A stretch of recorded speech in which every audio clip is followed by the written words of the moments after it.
to Biggest Geekus. We're your hosts. I'm Randy. I'm Joe. This is episode 18 of our podcast, and the date is January 6th, 2021. Another typo. Look at that. Another typo. Look at that. You still want it to be 2020. You're a sicko. I am. I love it. No pain, no gain, brother. And it is Wednesday. It is Wednesday all day long. For at least 3 more hours in the lovely state of Michigan. Yes. So anyway, good review.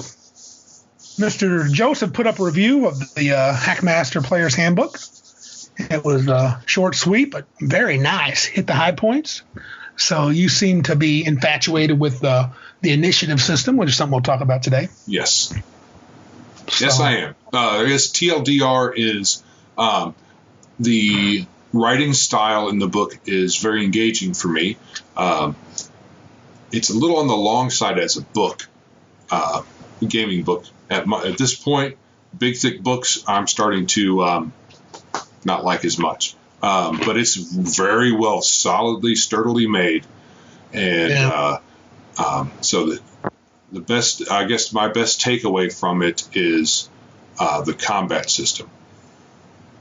And no Vancian. Always a plus. I saw that. No Vancian. Quality.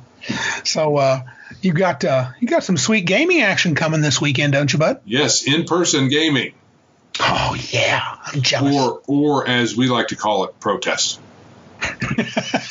Protest. It's a protest. Because if you're protesting, you can meet up. I guess we're still no. I guess we're technically over the family limit, aren't we? Only 2 meet.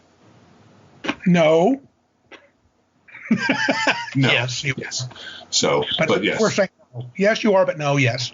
Yeah, we're all one of the members, one of our crew has been tested so many times. COVID runs away from him when it sees him. Right.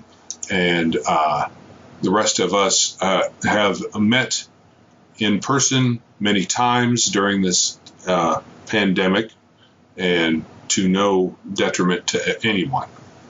That's right, because it's okay. We trust each other. Mm-hmm. Well, I think COVID gets tested for Phil now. Yes, I believe it does. It has to check in. COVID, to test and see if it's got any Phil in it. Yeah. Because Phil does it all the time. He's the man. Oh, a little bit of gaming news, just a little bit. I found 3 things I thought was kind of interesting. The first one, EN World is 20 years old. I think you mentioned this once before, not that it was 20, but that it used to be called Eric Noah's Unofficial D&D 3rd Edition News. And I remember that back in 2001, and I thought, well, you actually turned me on to it. I think you were still in D.C., weren't you? I think so. Yeah, and so you got me checking that out. That was pretty sweet, as in little bits of news come creeping in for 3rd edition. We were all pumped and stuff. Well, we both liked that website. Right. He jumped on the bandwagon. I was like, man, there's all this news. I should put it all together and put a website together. And next thing you know, Morris puts one up. I wanted to punch him in the nuts. I know, man. He's like on top of things. Yep. Bogart and our sweet goodness. Actually, I had no plan to make a website, but yeah, that was pretty cool. Congratulations to them. Oh yeah. I don't hit that site too much I do actually. When I look for news, I go do the role-playing game news. I start there and a couple other places, but that's one of my first sites to check. They have a nice list of what's new, and then I pick through the things that look good when I do one of the outlines. So it's still a pretty good site. Yeah, it used to be just exclusively 3rd edition, but when it wasn't out yet, and then once it hit the bookshelves.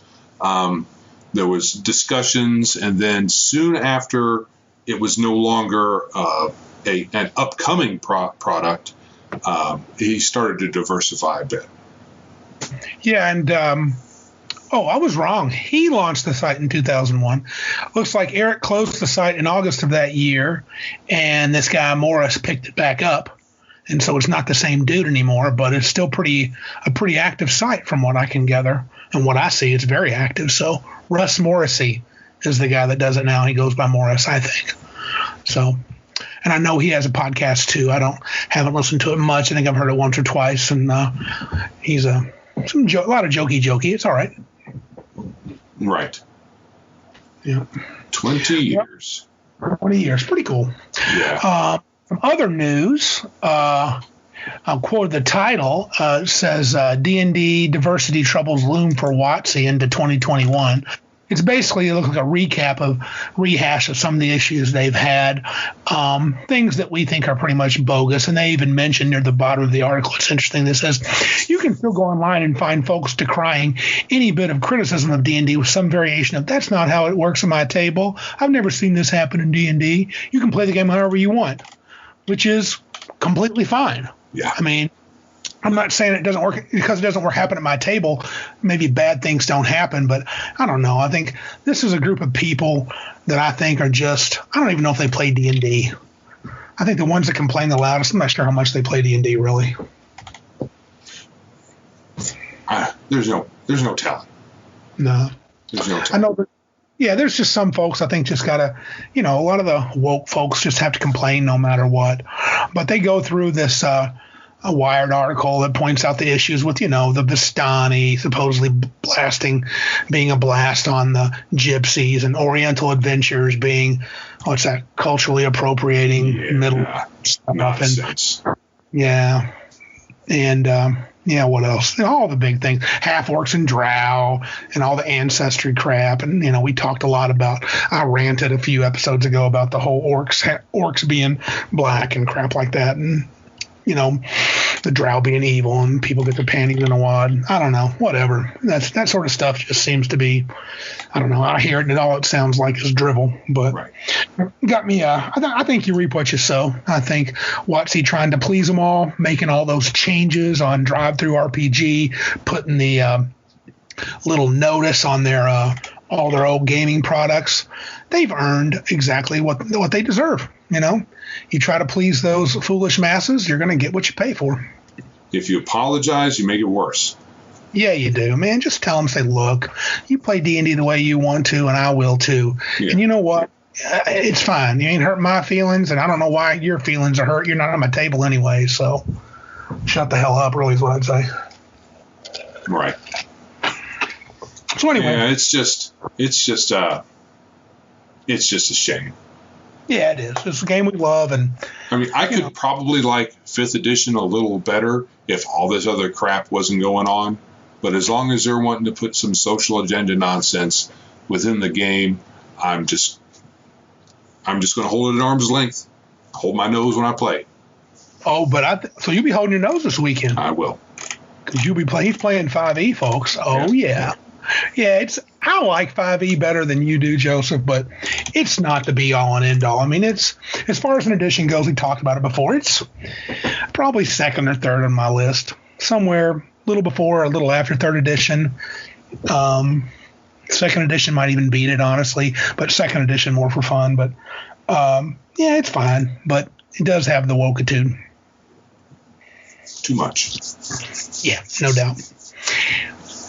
The last little thing that I thought was more for, actually, truly for me and you, it's a little article by, I don't know who Jonathan Ball and Beth Ball are, but one-on-one role-playing problems to plan for and avoid in your one-on-one game. So, because Joe and I have talked about running some little one-on-one sessions, me, DM, and him, or maybe vice versa with a Hackmaster, your current interest with Hackmaster.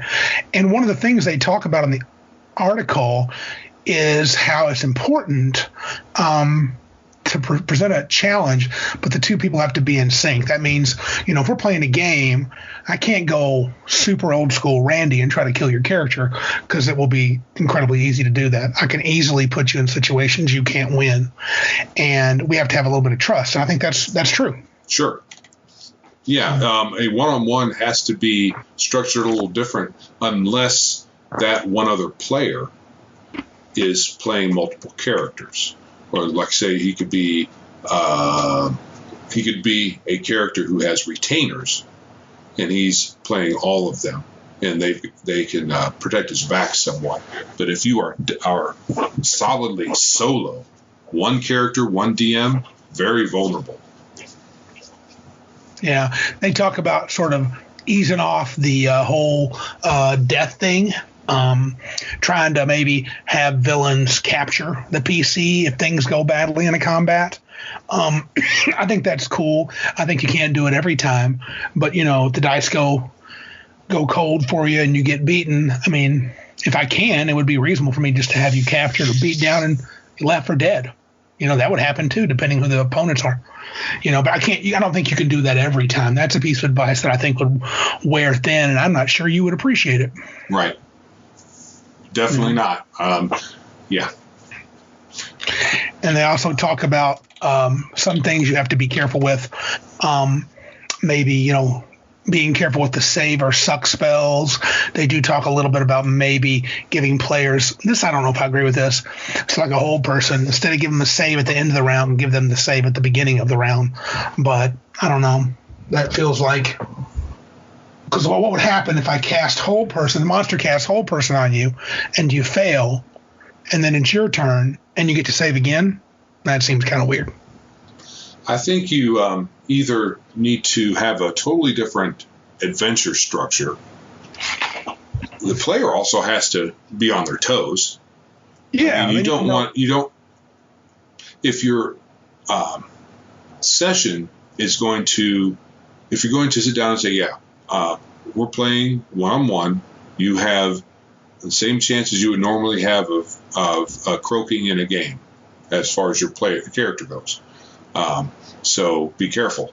So the player needs to be on their toes and do the right thing. But you could also have what your purpose is for your one-on-one session may not be just for a typical adventure. It may be for something low key. Maybe you're just investigating something and you're doing RP or making rolls to help to persuade people to give you information, or you're sneaking around somewhere incognito trying to learn information, something like that. But you're not going to, by yourself, go up to the dungeon, front door to the dungeon, kick it in and say, all right, I'm going to come in and kill you and take your stuff. Yeah, fifth level, Temple of Elemental Evil, here I come, 5th level fighter all by myself. Yeah, that's not going to work out very good. No, and I think you've even mentioned before, you think about one of your classic things, like a wizard who wants to gather items. It's a perfect time. We've talked about it more as a chance to, we're in a regular campaign and your PC or somebody else's PC is off doing their own thing, and we run that as a one-on-one session. Right. It's really not probably going to be a full-blown quote-unquote adventure, like you said. Right. And if you wanted to do a little more action, and I wonder how you feel about this, because they mentioned it too, because I know you're not a big fan of GM PCs or GM NPCs, GM PCs less than GM NPCs. A GM PC, guys, being one where the GM has his own character in there. But I would think at times it would be kind of cool if I had an NPC to help you do something. If you're a wizard, you have a fighter buddy, somebody that you know before, goes with you on a small, not as dangerous sort of adventure or quest. Right. That might be an exception to the rule. Right. I would say, though, instead of it being a PC that the GM is running, I think it would be better if it'd be framed as a retainer or a follower or a hireling. You hire a guide or something like that. So, again, we're both referencing this as something you would do when you're not in the main group. Do you think you could, if I said, hey, Joe, roll up a 4th level Pathfinder wizard, 5th level wizard, and we're going to run a mini campaign just for him. Does that interest you at all? Oh, that could be cool. I think okay. in that type of setting, I think I would. If I'm not sure if I can't remember off the top of my head if Pathfinder has this as an option, but it'd be easily portable. 5th edition has a noble background, where one of the options you can have as a noble is to have some retainers, 3. Now, they're not supposed to go with you on your adventures because they're supposed to be, just servants or whatever. But what I remember reading, there's an option that you could have one of the retainers. Well, actually, this is you could take the merchant. No, I'm remembering things wrong. But there's an option in there for retainers. You can have one be your protege, in essence. Yeah. Yeah, that's the thing I think that's – I think if you go harken back to early 3rd edition, the leadership feat. Leadership, now, when I first saw that, I kind of hated it because it smelled of cheese. Right. But that would be an interesting thing if you're fairly high level and you had 2 or 3 followers that were like, say you're 13th level and you got a fighter that's 9th and you got a rogue that's 7th. You guys could go on an adventure, and of course I'd let you handle all the combat if I was running it, and just gear the adventure more toward the 7th and 9th level guys so that you're like a really cool support guy who pretty much can handle, if things get bad, you can bring in some really awesome. Right.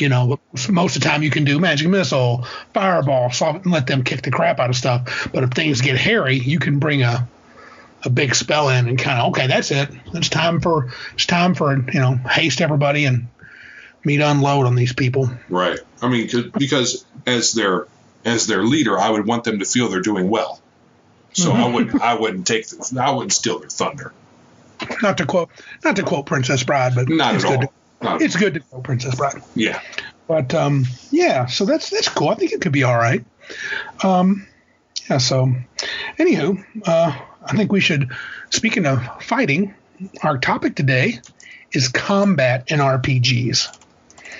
And I wanted to come at it from a mechanical viewpoint, and also sort of your feelings or what you like about certain sorts of combat. You mentioned at the beginning of today that you're quite fond of the initiative system in Warhammer, Hackmaster. So let's begin there. Of initiative types, I did a quick search and didn't spend a lot of time, and I'm sure there's tons of variations on these. But the big idea is there's a statistic approach where everybody has a stat and a rating, and that's what you used either by rolling and adding the stat or your stat number being your automatic positioning. I mean, there are games where you get a number and that's where you go, right? I go in initiative 4. Right. He goes initiative 6. And then like in D&D, it's like I'm +7 to initiative, roll D20, highest goes first. Then there's taking turns in groups. That's kind of old school D&D where both sides roll and each group goes. So if the players win, all the players go, and then the monsters go. And then there's the shot clock where it's broken down into segments.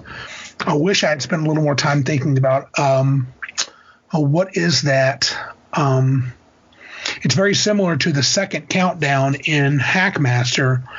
What is that game? There was a third edition variant.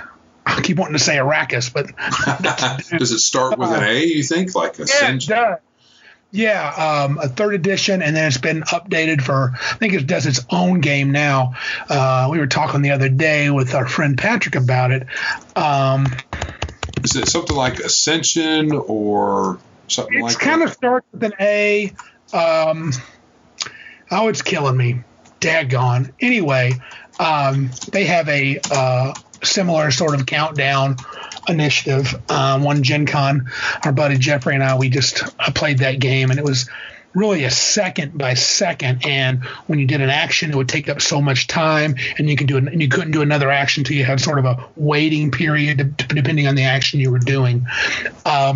And then there's also, and this is one that's kind of weird to me, you can vary the statistical one, whether it's like go in a row and keep it cyclical. We can argue whether you roll initiative every round or not. That's a different way to handle it. Sure. Then there's also a narrative approach. And I don't know much about this, but I did some reading. There are some games where you just go when you want to, when it's narratively appropriate. That just sounds like, yeah. How do you figure that out? Group consensus, everybody trying to tell a story. Well, it would make sense for you to go next. It would make sense for him to do his thing. They say it flows naturally. I guess if you got a bunch of theater people in there and they're trying to tell a really cool story, maybe. I don't know. I can't imagine it going well. Yeah. I'm sure the folks that like to play that kind of heavily narrative system, that's their bag. but and they enjoy it, but that's a little too loosey-goosey for me, I think. Yeah. So, anyway, thinking about initiative in combat, I like you to expand upon why you like talk about the second by second initiative, because it's clearly one of those shot clock initiatives. Right. So you roll initiative like you normally would, but instead of it being an abstract number that just puts you in order, it's the actual second that you're acting after initiative, after engagement. So, and you're rolling small dice so that you have a low number. So it should be 10 or less. Sometimes it can get a little bigger if you're a slow character. So, and then the DM starts counting up from 1. Now, it sounds like it might go slow because it's like 1, 2, 3. But I mean, if no one's going between 1 and 6, let's say, not even the bad guys, then you can compress that, unless the DM has a surprise or somehow, I haven't seen it yet. Is there some way for the character to act earlier? I don't think so. So, but essentially that's it. And then once you've gone your initial at your initial point, then subsequently you go based on your action and how long that action takes to complete. So if I have an action that takes 3 seconds, I got to add that on top of my roll. So let's say you roll 5. So you go on 5. That means you can do something on 5. But you might only be able to start it. So if it takes 3 seconds for you to move from point A to point B, you start your movement immediately, and you move on the table until count off of each second until you get there. And someone could intercept you. Someone could intercept you. Okay. You could change your mind in mid-stride. Let's say you can change, and that's what this makes it a little more flexible, so that you can adapt to changes in the setup. Probably to elicit the chaos of what real combat would be. Right. Now, there's a lot of little fiddly bits that I'm not sure I would use all of them, but that basic framework I like because of the flexibility. It's more of the flexibility, seeming flexibility. For you as a player, you're imagining, man, I could do this, and then if I see something else happen, whoa, I don't want to move over there and attack that guy. That I'm moving second 5, second 6, second 7. I'm about to move 8, but I move 8, and then I move 7, and then someone interrupts me because they get to go at 8. Is that right? Right. So so let's say you go on 5. And you're casting a spell that takes 5 seconds to cast, which can happen. Right. Someone could roll up on you within that 5 seconds and smack you in the head, and you might lose your spell depending on how the game works. I think you get a roll, but it can interrupt your spell because you're sitting there casting a spell. But you could see them coming, so you could stop and run or whatever. Does that ruin your spell if you stop? I believe if your spell, I don't know specifically. It's possible. So could this happen? Let's say you go on initiative 5, you're the wizard, and it takes 5 seconds. So it's 5, 6. On 7, the goblin can move up and attack you, right? He's really quick. So he comes up to you 7, 8, and you're not quite ready, but your friend goes on 8. Could he then intercept the goblin? It's possible. Depends on positioning and whatnot. So it could get pretty interesting. Very granular, but you have to pay real close attention, which is cool. That would keep people focused on the combat. Yeah. I didn't like I'm liking this more now that you've expounded upon it than I originally did. I definitely want to try this now. Right. It's an up and down side to it is that the players need to be really paying attention to when they go. It shouldn't, this kind of system, the DM can order the whole thing if he wants, but it behooves all the players to know how long it takes them to do the things they want to do and when they're supposed to go, so that they can, make sure that they make an appearance in the combat, because it could be over quick. Well, as you were talking, that's a good point. And so it requires players to know their characters. Some of our complaints in the past, knowing your characters and being ready, paying attention. It would not do well for folks that like to look at their phone. Sure, because you never know. Hey, I just looked it up. It was Arcanus. Arcanus. Okay, it started with an A. Well, yeah, and I just actually downloaded their free playtest, not playtest. What am I saying? Fast play rules. Fast play. Thank you. Yeah. So they have a similar mechanic, but they use something else. I'm going to take a look-see at it and see what exactly it is because okay, cool. I think it's similar. They have something to do with 12, some kind of division of 12 or something. Yeah, they do. Almost like a clock. Yeah. Hey, can you send me that link? I can do that. So after I just deleted it. So sweet. Anywho, so tell me this: with initiatives and I'm thinking back for me personally. What do you think Savage Worlds is? Where you play the card, and then after you play the card, what if you then it becomes a countdown, right? And yeah, because you get dealt a card, and then the cards are basically numerical order. Yeah.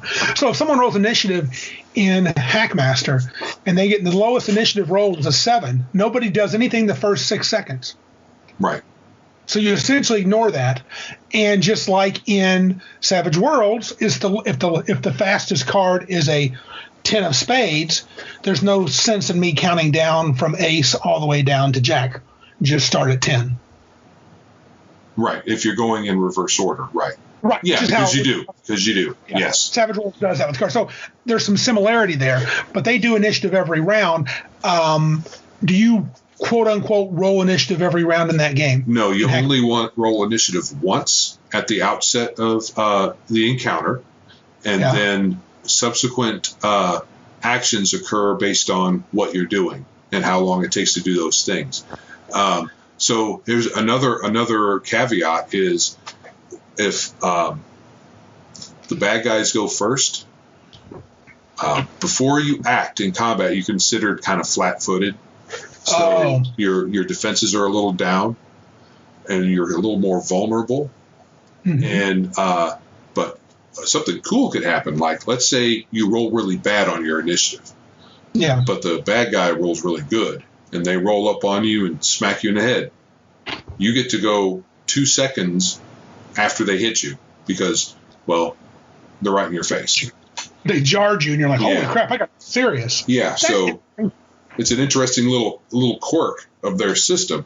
So it can kind of work in your favor as long as they don't like kill you outright. But yeah. Yeah. So tell me this though. So it's not truly so. Savage Worlds is somewhat. Our third edition was cyclical. You would roll initiative. You're at 17. You're at 17 for the whole fight. Yeah. Short of certain actions you can make like delay and stuff. Right. But this game is not truly cyclical, right? So once everybody in the battlefield has gone once, you just continue. Or what do you do? Or do you start over with a new 1, 2, 3, 4, 5? No, you just keep counting up. I mean, you could say every 10, you just start with 10 again, kind of. But you just count up from 1, and you just keep going. So you roll 8.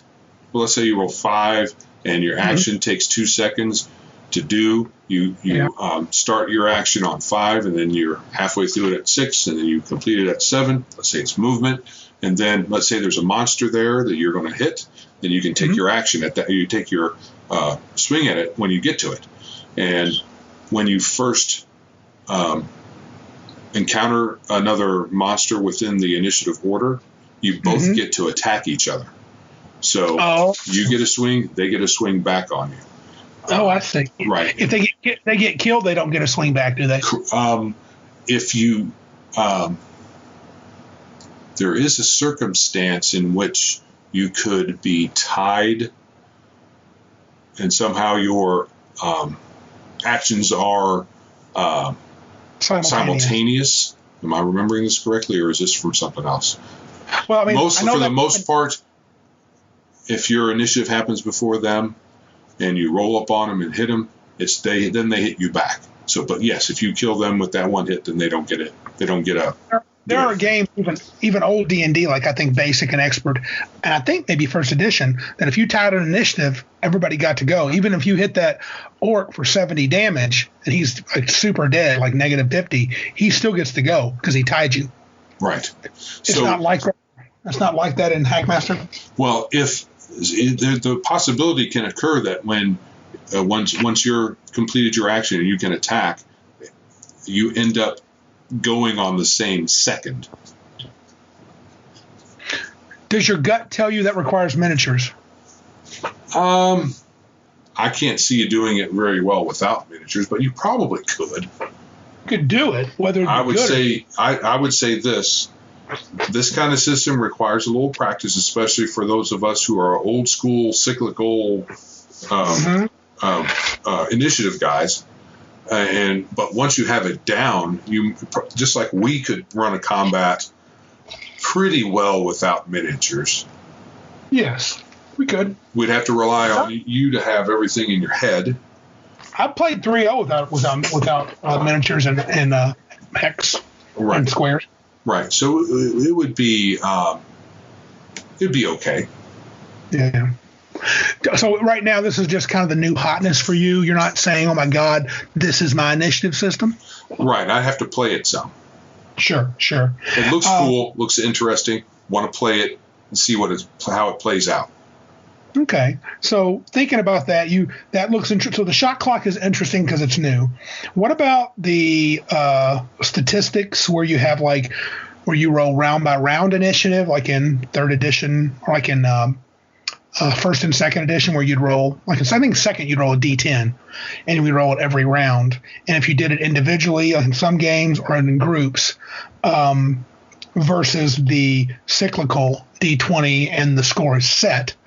Do you have a preference there? Do you think that helps combat? It seems like the second by second makes it fit the chaos of combat well. Is there any good qualities that you think group side takes their turn makes combat cool? Is there any good advantages to that? Right. There's the advantage for group initiative is you can coordinate better, probably. You're not worried. You do roll one time, or even if you roll every round, it doesn't really matter. You just wait, and then the whole party can go, and you're not waiting for each individual person and going around the table and that. So you can coordinate some, and then you can take a moment or two to coordinate, and then do your thing in concert instead of each person going individually. You know what comes to mind now, because how I'm kind of leaning toward the old games, just in terms of my nostalgia is killing me. Right. But here's an advantage to playing the old turn. Your team goes, that team goes. You can coordinate, so you can feel more like a group with good combat strategy. We've talked a lot how in third edition and Pathfinder, it feels like everybody does their own thing. There's no organized, because it goes your turn, my turn, your turn, its turn, monster's turn, and you just cyclically go through it. And you can't really, not that you can't, but it pushes most players that we deal with don't seem to want to coordinate the combat. Where if we're like, okay, it's our turn, why don't we let the wizard cast the fireball? Let's let the rogue move into flank, and then the fighter moves up, and now we've got him. See what I'm saying? Right. And so I think there's something, the advantage of a take turns on the sides, was it could feel, whereas second by second combat captures the chaos of combat. Maybe take your turn captures the strategy of skilled combatants. It could. I still think you could probably. I think individual initiative could dispose players to want to do their own thing more so than not, possibly. But you can easily, even in third edition initiative rules, you can delay until someone else goes, and you can still coordinate. But it requires you, and it's okay. It requires some sacrifice. Yeah, and it requires players to table talk. Sure. Not in a bad way. Really, discuss their strategies while playing. And you can do it in character. Yeah, sometimes. Yeah. Many times. Yeah. Many times. What about the idea of having a static system where you have an initiative place where you go and then it just runs through every round, so you always go on 4, he always goes on 5. I guess that's somewhat cyclical if that's how it stays. Right. It makes it easy. That would be its advantage. It's easy. Yeah, I think so too. I think turn initiative is much easier on the DM. Sure. Now, to give a nod to Tell the Mana Core, for any of you that have been listening to that sweet podcast, when you do take turn initiative, if you roll initiative every round, you don't just roll and go back and forth. I mean, it sucks if the bad guys go last in round 1 and then go first in round 2. Right, but it's so sweet when the players get to do it. Oh, it's total butt whooping time. Yeah. There's something, I don't know if it's just his dramatization, but he kind of makes me long for that group initiative because I love that tension that gives. God, I hope we get initiative. Hope they don't get it again. Right. Yeah. Yeah, so right now, though, besides the second by second one, for combat, if you had your choice, which do you really prefer? Or can you say? I gotta play the second by second. I mean, I played once and didn't really know it very well. Still don't really. I can't say that I know it well. I know it conceptually well. I think I can explain it well, but not all the details, but the generality. But you don't have the table time. Right. So I would have to take that out of the running. That is an interesting thing that I hope will end up being my number 1. But among the others, I don't think I have one. Yeah, I don't think I do either. I think going back to taking turns and rolling, not necessarily a D6 like they do on the Tale of the Mana Core, but letting the possibility of a whole group of monsters going again, or the bad guy or the good guys go again, that sounds enticing. But I can't really decide. I think it's been fun. I really enjoy Savage Worlds method, and you can go two times in a row in there too. Right.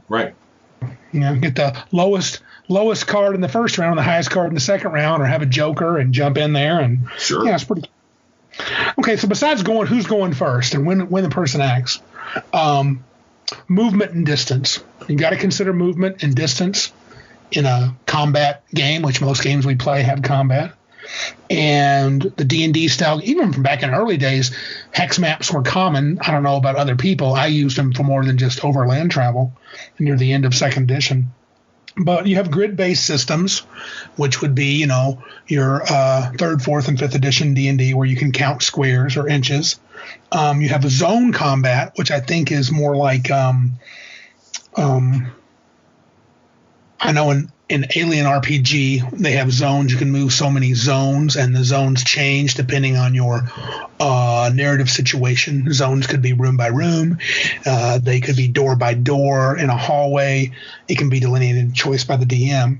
And then you have some systems where they use a variant of that, where they have like 13th Age, where you're nearby or far away, nearby, and engaged. So you're either based, as wargamers would call it. That's what engage means. Nearby means you can move and attack. Far away means you got to move twice to get close and to engage. What do you think of those systems in terms of how do they add to combat? Well, I started really liking the zone movement in 13th Age. It made combat seem a little more fluid and less chessboardy. Yep. Now, the second by second, where every step counts, is a little more chessboardy, kind of. I don't think it'll seem as chessboardy as, say, 3rd edition. And I remember that was how I conceptualized the way movement worked. I just call it chessboard, grid based. But I think I liked them because it was a bit of a change, and I don't know, kind of freeing, just more fluid. Yeah, it seems like you can, with your second by second initiative, combined with are compared to, well, you're still counting. Are you counting squares in Hackmaster? Oh yeah. Or to give? Okay. Well, you don't necessarily have to use squares per se, but you could represent the same distance by using a ruler and just saying inches are 5 feet. So. Yeah, and in third edition, so I think the advantage you would get is you would gain the ability to make the combat more fluid. Things could change mid-action for you. And whereas third edition was a little more set in stone. You say what you're going to do. Now, a lot of people would be like, oh, the problem with that was people would look at the board where the characters are and say, oh, if I move over there, the giant can get an AOO. But if I move this way, he won't. So there's a lot, but it will take you longer. You won't make it to me to the next round. People would say, well, you got to make those decisions. And that also can be, you could argue that's what would go in the mind of the character that's moving. I can either put myself in harm's way to get to my friend quickly, or I can go the circuitous route and get there without being attacked, but my friend could be in more trouble by the time I get there. I'm just saying there are some advantages, but I think the second by second might pay off with the feeling more like combat, not like moving pieces on a board, which third edition did feel like at times. Yeah. But I really like the nearby far away mechanic, which is in both 13th Age and Numenera. Then there's the GM interpretation, which is basically how we played old school. Sure. All in the theater of Randy's mind. Yeah. You guys can say whatever you want, but like, nope. Can I get there in one round? No. You're too far away. Okay. Because we're a big fan of no. Well, I still am, actually. I think no makes players stronger and better players. No is actually good. Mm-hmm. Used appropriately, yeah. So right now, my favorite is definitely the zone type thing. But as I said, I'm willing to explore the Hackmaster one. Right.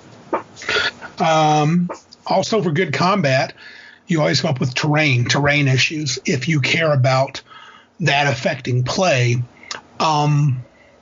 Terrain issues are quite interesting. I looked at this RPG Stack Exchange, and they mentioned several of them. Things like having issues with movement. So you could have floors covered in oil. You could have thick smoke to block vision, invisibility, traps and hazards, loose terrain for more slowdown of movement. Vines that could also make it difficult to move through. In combat, do you prefer when the combats have different challenges besides just the foe? They can make it more interesting because a lot of times when you're just in a big empty room, even though they're usually not empty by description, but they end up being empty by the way the combat carries out. Because I know sometimes I'm in games where the DM is like, yeah, you go through here, it's difficult terrain, there's some furniture over here. Sometimes I've been able to use them to my advantage, and stuff like that. So I like it because sometimes it just makes things more interesting, one way or the other. Yeah, and I think sometimes you have to, as a DM, you got to challenge those players who tend to use the same strategy every time. I'm a super fast monk, so I'm just going to run up to the main bad guy before anybody can do anything. I got high initiative. I'll get there. Yeah, I got bad news for you. The whole floor is cracked, and you can see lava, bright red streaks below, and you have to be very careful how you traverse the floor. Your movement's cut in half. Right. And you can have things like with vines where you got to you're in a jungle and a lot of vines hanging down. You got to make dex checks or saving throws to not get caught up and held up and lose your movement. I think those sort of things really add a lot. And games like 13th Age with their style of what I would say is far away, nearby, I think sometimes I don't think they ruin that, but I think sometimes it seems like you have to do other things to take that into account. But you could always, I guess you could do things you really have. We've talked about abstractions before. So what I might say in a 13th Age game, if you're in a jungle situation and you fail well, there's no saving those exactly. I would probably make an attack roll for the vines to quote unquote hit you. And if I do, then it becomes you're in a far away position. You got to take twice as long to get there. Oh yeah, simulate far away. Simulate. Yeah. With a very abstract interpretation, but 13th Age is very loose and narrative either way. Versus third edition or Pathfinder, where we were playing heavy Pathfinder, we talked about you count this many squares. Oh, this is difficult terrain. It costs you double, and you got to get on top of the square. Well, if you move vertical more than 1 foot, it costs you a square of movement. And sometimes that just gets tedious counting all that stuff. Sure. What about diagonal? It's that's one reason why I when they first come out with square grids, I was like, why squares? How are you doing diagonal? Yeah. If you're going to have a grid, it should be hex, because then you can do diagonal. You can do any direction, and it works out. But why didn't they do that? Why didn't they do hex from the beginning? Oh, who knows? And they still don't. Do they? Don't they do squares still? It's still squares. Huh. But wasn't it? And what edition where they actually used squares as part of the you move a certain number of squares, and it was the game rule that read like that. Was that 4th edition? I think I want to say it was 3.5, but it might have been 4. I think 4th might have just said we're done with the 5-foot squares. We're just calling them squares. Right. Yeah. Which probably why a lot of folks call it board gaming. Right. Count squares. I mean, and that's not totally fair because 3rd was the same way. Right. You just didn't call it squares. I mean, all the time anyway. Yeah. You could use. You don't need a grid as long as you have a ruler. But True. It's easier. The grids make it easier to visualize without having a ruler out how far things are from each other. It's easier to figure distance. It's faster. Yeah. I guess I'm not sure. I think I'm somewhere between. I guess I probably still like the 13th Age approach to it, where I can just assign it extra movement, or I can give you. I mean, you can even do things like give penalties to attack because it was so difficult to get through the jungle vines. It wouldn't have to affect your movement. So, in some situations, you could even affect different players different ways if you wanted to. Sure. You could say it didn't take you longer, but it took so much extra effort to get there in the same amount of time. You're a little winded, and you get a -1 to attack or something like that, like you said. Yeah. Yep. And if you're like a super dex person, you could say it just slows you down. You don't get penalty because you're used to moving fast. You're not winded by having to move extra for a shorter distance. It just slows you down. Right. So, yeah, where a big fighter, 2-handed sword, he's like, ugh, I got to trudge through all these stupid vines latching onto my arm and my head and stuff like that. Right. Yeah. So those are more the parts of combat that are very super. Honestly, they're not. I don't want to call them super gamey, but they're focused on the actual game part, how characters move, when they get to do things. The next thing I want to talk about was length of combat. So we've talked about this before, in 3rd edition especially, when you get to high level. In 4th edition, and I don't know if it's true, but according to the interwebs, 4th edition, mid to high level becomes extremely long combats. How long is too long in combat? Well, that's very subjective. Absolutely. If it's exciting and fun, I don't know if there is any such thing as too long, except for the fact that in modern gaming, you're lucky to get 4 hours in. So you could have too long if in the situation that you want to get to a certain point in the story. If a particular combat takes longer than you had planned, you may not get there if you have a hard stop time. Right. But I know when we were younger and we played D&D for the whole weekend, we had long combats then too, but we didn't care. No. There was no time limit. Who cares how long? Yeah. So I think that the whole consideration of long combats comes in with your game time has a limit, and you have to stick to it because you have other responsibilities. So so it's still a little subjective. But if it's fun, it's never going to feel like it took a long time until you're done. And you're like, crap, that took 2 hours. We don't have a lot of time left. Oh, dude, I remember. But you're not going to look back and say, I wish we didn't do that, because you're going to say, we had a lot of fun doing that. I remember the moment I thought 3rd edition high-level combat was borked.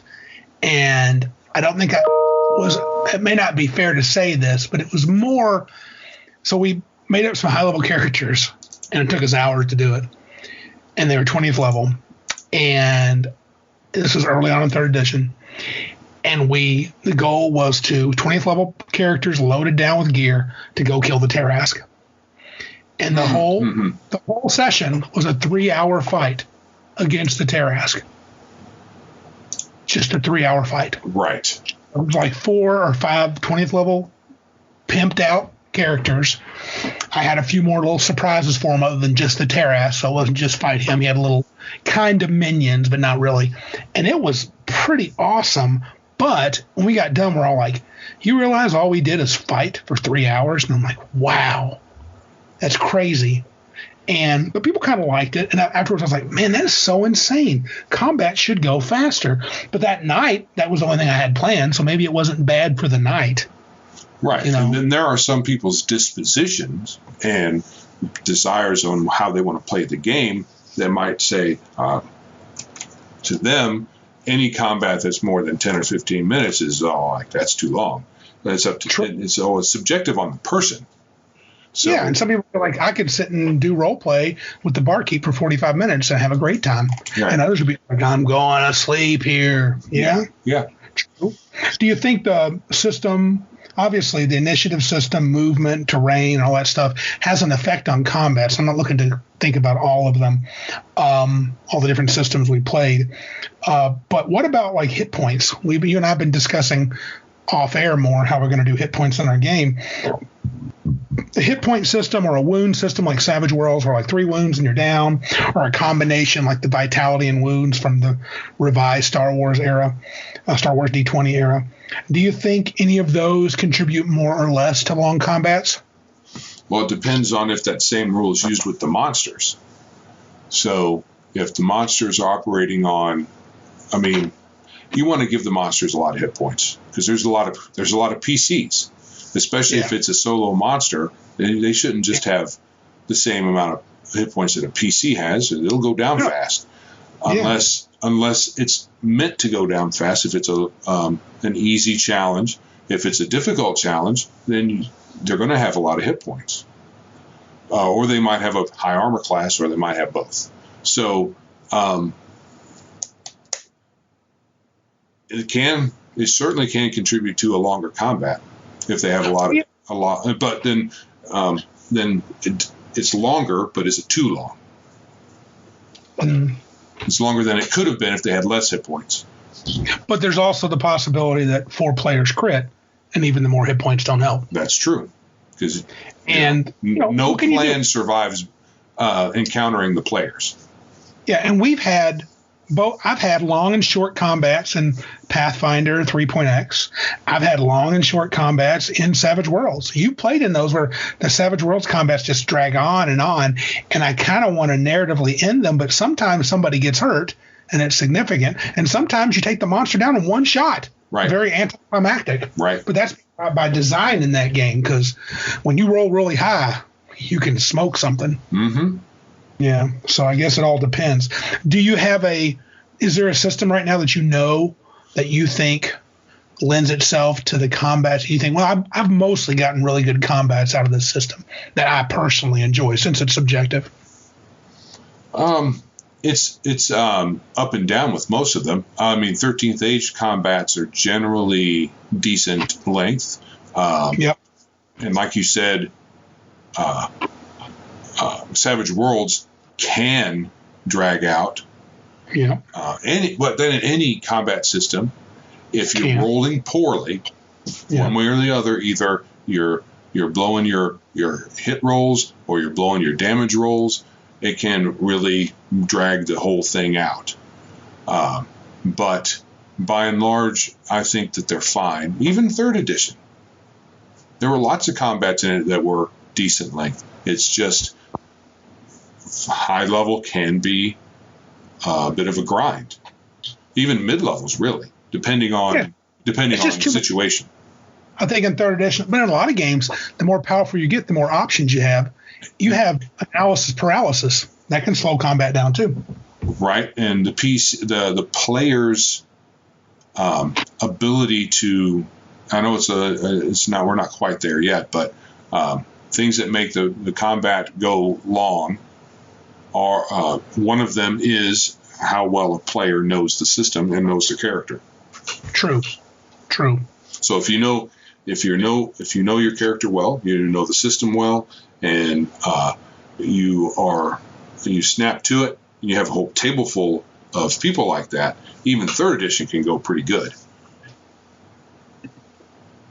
Yeah. What about? Well, yeah, I think that's true. I guess I've never. It's hard to get a large table of people like that, though. Yeah, it really is. We played pretty high level with a handful of guys, and it's worked great. And we played moderate to low level with a handful of people, and it's worked very slowly. Yeah. So it just depends too. So it's a combination. That question may not be the greatest question. Something that fourth edition did, they literally spelled out. Well, I think other games did too, but not quite as direct. PC roles in combat. For a combat game, for a combat engine in a system, do you like the idea of characters having roles, meaning everybody's not just able to do all sorts of things, but like you're the melee guy, you're the range guy, you're the meat shield, you're the sneaky dude, you're the caster. Maybe your caster's a healer, maybe he's a buffer, maybe he's a debuffer, maybe he's a blaster. So do you think those roles are important to have in the combat part of the game? I don't know. Yeah. Because I know the conceit of the game from early on was to have essentially 4 characters that cover your bases: cleric, fighter, wizard, magic, thief. So you had all the options, but and then other classes beside those filled those options in different ways. But I think in a good role-playing game, what if everybody at the table wanted to play a fighter? You wouldn't have a caster, and you'd have to deal with it. And we've had situations like that, I think, in Elysium, where everybody had their character that they wanted to play, and sometimes you didn't have a cleric, sometimes you didn't have a rogue, sometimes you didn't have a spellcaster of any kind, and it usually worked out okay. But it depends on how the encounters are built. And I think at a table, a more typical campaign, say with you as DM and a few players, you could say, you guys make whatever you want. Don't feel like you need to fill in any gaps or whatever. And you could probably do fine in those encounters, in making those encounters and challenging the party.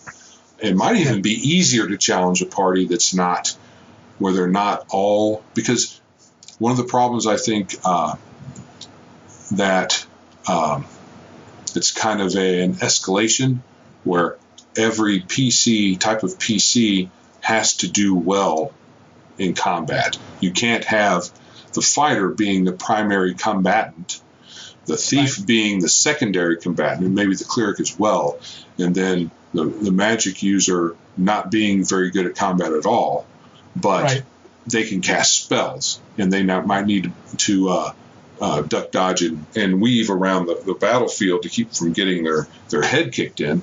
But and the thief plays a secondary combat role, the thief being better with somebody else double teaming the bad guy, and the cleric providing support and an occasional bash in the head with their mace.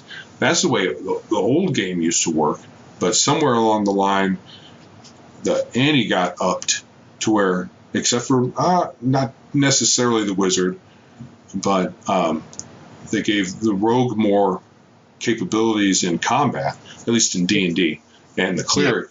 The cleric always felt like they were fine because they had good weapons and good armor, And Absolutely. Decent combat table in earlier versions, I think. Mm-hmm. So they were okay. They weren't a slouch like the wizard. Couldn't hit anything. So I don't think that. I think making sure that every character does well in the combat session makes all of the powers and things that the characters can do focused on overcoming adversaries in combat, and they really don't have much going on elsewhere. Yes. Yeah, that's true. I sometimes think that even in the combat part of the game, I don't think games need to always have characters that are super good at combat. But I think a lot of people want to be, because that's sort of the power fantasy of it, right? Correct. So I mean, it's there's plenty of games where what about a Cthulhu game? Nobody's any good in combat. right. Because what are you fighting? Something you can't fight anyway, usually. Yeah. Speaking of combat with PCs, bring this back to the player level. OSR really assumed. You hear a lot of OSR podcasters talk about good players. Well, he's a good player, and this person's not as good a player, because you had, and then versus 3.x, you started hearing about that PC is an awesome build. How vital is each of those ideas? A good player in combat versus good PC in combat. So a player being tactically sound because he understands the game versus a PC being a combat beast. And even if you're only moderately good, you might as a player, you might still kick the poop out of monsters because you have the sweet combos. Right. Well, if you're a bad player, you can even fail with a well-made character. True. Because you're not going to take advantage of all the options that they possess. But if you're a good player, it might still be as true. You might be able to do okay with a poorly made character, but a poorly made character can only do so much. So there might be a wash. I feel like even a poorly made character, well, for me, a poorly made character, you see players do ingenious things, but you can't expect that every combat. Correct. But I think you could find a niche if you're a skilled player to contribute. Sure. Almost with any character you have. Yeah. And I would put player skill above PC build as the desirable trait of my game, because then I think if you're a really skilled player, I would also encourage you not to always feel the need to build a ridiculous combat monster. Right. So case in point, I made a warlock for the upcoming game this Saturday. Groovy. Third level, and he's not. So he's he's using the what is it called? Pact of the Blade instead of Pact of the Tome, which I think the Pact of the Tome segues better. Yes, because you get a lot of cantrips, and the cantrips are actually pretty nice. Mm-hmm. Comparatively speaking, in 5th edition, they can do a lot. But he would have like 5 or 6 instead of 2. But I think I'm going with the worse option by trying to be somewhat effective in combat. And so I don't think I purposely didn't take the optimal path. Instead of thinking optimal, I had a character concept, and I wanted to be kind of the face of the party. And being a warlock is maybe a typical face and atypical face character, because they may be a little dark, but they operate off of charisma. So that segues well as being the face. And see, Joe, I think that supports what I said. So you're a player, you don't have to optimize every character to make him. I guarantee you're going to be useful. He's going to be useful. He's going to be effective, but he's definitely not going to be the combat star, which is fine. Now, maybe we've mentioned this. Now we talk about the components of a RPG combat system and sort of player skill and player abilities and roles. What about this? What do you think are the obvious? What are the obvious and not so obvious advantages of a good combat system? So when you have an RPG, if you're like, man, that's a good combat system, how does it help you? And do you think there's any other places where it's not as obvious? I mean, this is good, and most people wouldn't think it's good because of this particular thing. So what do you think on that? Do you think that, I mean, obviously, if it's a good combat system, you'll enjoy it, right? Right. You'll have fun doing it. The mechanics will be cool. You'll get a little bit of, your whatever you're shooting for in that game, combat-wise, to be a power fantasy or to, have a real realistic and gritty and bloody combat system if that's what you're going for. But are there any other? So those are sort of what I would consider obvious things, fun to play, and you match the feel that you're going for. Is there anything that you think would not be so obvious? That's a good combat system that most people wouldn't think about this as like, oh, that's an advantage to that system. Might be a hard question. That's kind of a hard question, I think. Maybe providing it's going to depend on the person probably. But I think for me, what might not be such an obvious advantage is the feel that you get from the combat, not so much the specific rules. So if you're playing a game where the cinematic feel is part of what you want, some combat systems lend to a cinematic feel and others do not. So that might end up being an advantage, more of a psychological feel advantage, maybe not an advantage for whether you're successful or not. Right. I also think that a good combat system, one that everybody enjoys and can understand, helps the game master. Sure. If I have a good combat system, I can rely on it, like you said, to do what I want it to do and not have to worry so much about players constantly. And then to me, and this could be a choice of who your players are, having so many questions about it. Right. If it's good, and we spend the first 4 or 5 sessions getting used to it, but once we're used to it, there's not many questions. That's kind of one of the problems I have with the 3.x. It seemed at the end when we were playing it, we were still debating and looking up things and trying to figure out how things work. That just makes, I don't know, as a DM, I'm just like, can we not get on with this? Right. But that's probably a personal thing. Yeah, it's better if there's a level of crunch that I like that's a bit higher than most OSR games, but it's a little bit lower than most of the crunchy games that I've played, like 3rd edition and what seems like Hackmaster is. Right. Sometimes if you can have most of the game fiddly bits in your head at one time, that's the game system that's probably better, because if it has less book lookups, really don't want to crack a book open in the middle of the game if you can at all help it. I'm not a huge immersion person, but that definitely is a jarring experience to have to crack open a book. Yeah, I think also that brings up a good point. If a system is easier to learn, just the core, I don't mean 3rd edition was easy to learn. It was D20, add the bonus, you hit. Right. That wasn't hard. And that lets you step into the game faster, even if you have to start dealing with the fiddly bits later on. Right. Games that are a little more convoluted, which I worry a little bit about, your Hackmaster game, the Arcanist game that Jeff and I played at Gen Con years ago. It was just, we had to really, it sounded good, and then we're like, man, how is this working?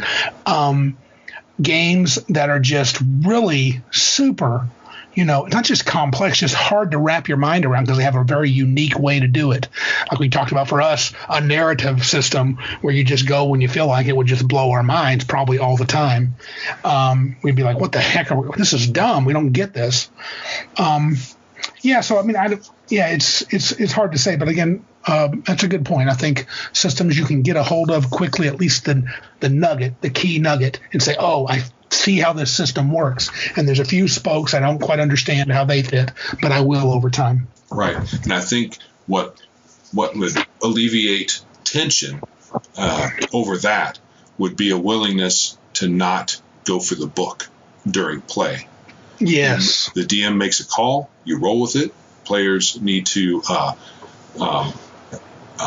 not complain about it, and just if it goes against, if it doesn't go the way, it does go the way, they should just roll with it, and then later say, what was that we were supposed to do, and then hopefully you did it right, or it doesn't really matter if you did it right according to the rules. It matters more if it made sense at the time you were playing, and if everything works out good, who cares? Yeah. So as a final question on the topic, unless you have more, I was going to ask the obvious. 2 questions for you. What is your favorite RPG combat system today? So if I were to say, Joe, what do you love right now and why? And then, of course, the counter one. Which one do you dislike the most and why? And you got to count the ones you played, so not ones that you've heard about. Right, and not the Hackmaster, because they don't count yet. I think right now it's pretty much initiative the way D20 games use initiative, and so probably 13th Age. Yeah, probably 13th Age, and that's mostly because of the zone movement. I think it works pretty good. Yeah. I would say 13th Age as well, because it's got the zone movement, which I really like. The initiative is easy to grab. I understood it immediately.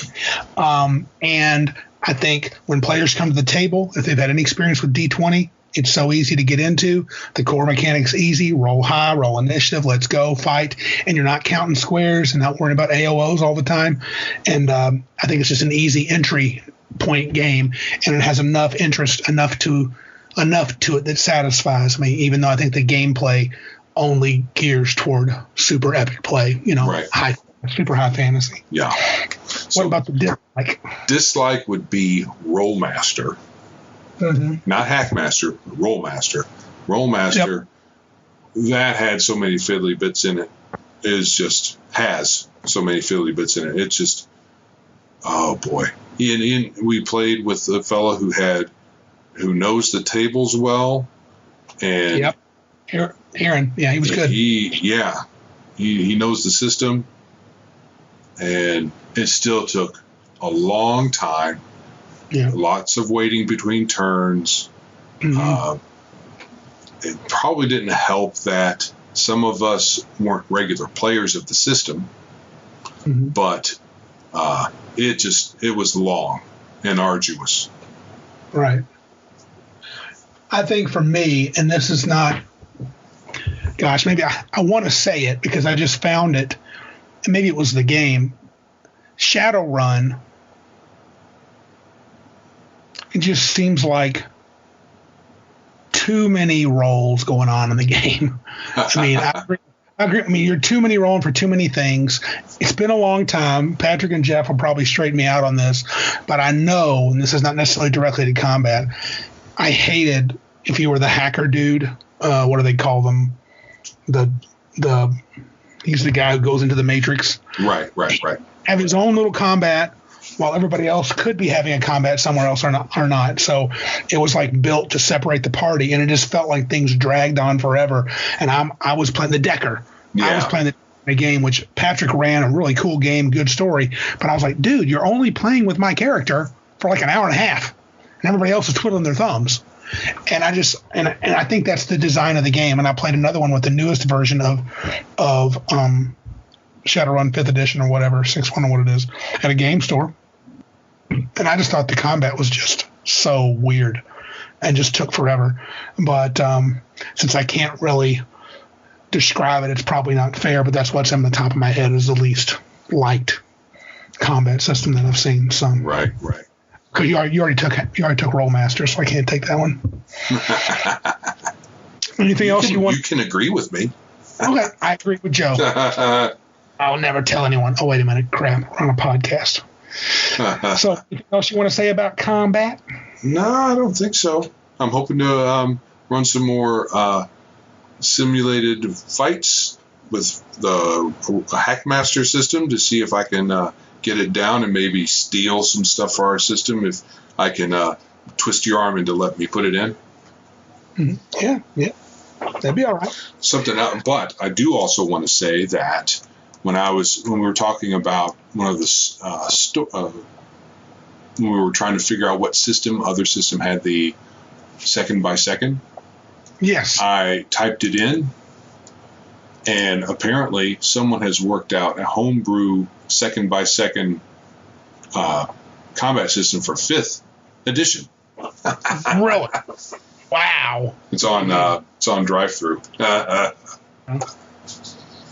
Okay, so now for a little Cabin Con moment. And as I wrote these questions and I'm looking at them on my outline, I'm thinking they're kind of dumb. The Cabin Con questions? Well, because when you think about the years that we did the arena, I have the question, it says, let's go down to the bottom, it says, do you think we emphasize combat at Cabin Con? Do we have more fighty adventures or not at Cabin Con? Well, obviously we did when we did the arena. Oh, yeah. We were heavy into fighty. But do you think now that we've kind of left the arena, do you think we tend to have more fight-heavy adventures than we would in the past, or just about the same? I think it's about the same. Our group pretty much enjoys running combats. Yes, we do. It's not our only thing that we do, obviously, in the game, and we enjoy some role playing too. But I think the group in general likes to run combats. Yeah, like that LARP we did the first year. That was definitely not combat heavy. No. It was pretty much dumb. I will agree. I mean, for 2 reasons. Well, primarily, none of us really were LARPers, ever, as far as I know. Right. It wasn't really a LARP, but it was a quasi-LARP. Yeah. And so we were just, pulling out of our derrieres. Yeah. Yeah. I don't think we didn't even plan it. It was just we showed up and said, "Hey, let's do this." Yeah. Well, the whole Cabin Con was not even planned. It was like, here's a place, let's show them game. Mm-hmm. You got a game? You got a game? Do you think?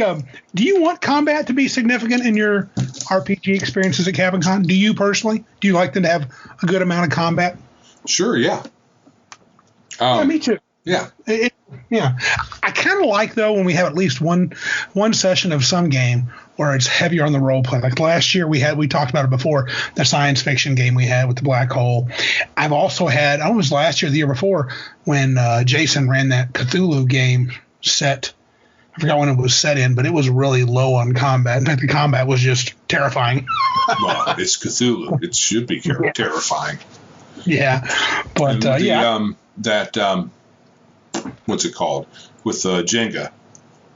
Mm-hmm. Dread. Yeah. That was fun.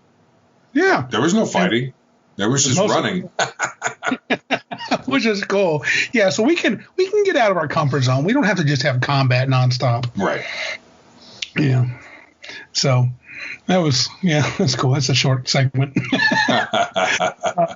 So now we can get on to a last segment here about, we're always trying to build this ideal world or game. Our ideal combat system for our setting. You stuck a little thing in there during the discussion that you almost would like me to, you said you wish I would be more willing to accept the Hackmaster approach to combat, or at least consider it. If I end up liking it, I would like to have the option. Yeah. It would be interesting if we could tie the shot clock method of Hackmaster and the zones. That sounds hard, but I don't know if that'd be possible.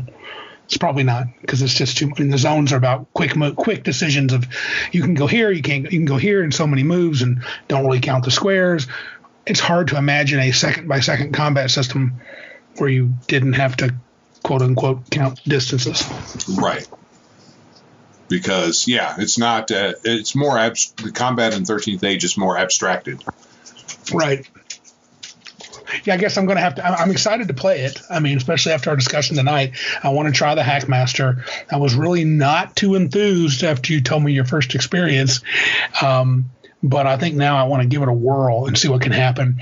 I did send you the fast play that I found for Arcanus. Okay. So it's an email, and I was glancing through it. Looks a little complex, but I'll let you peek at it. But so you think that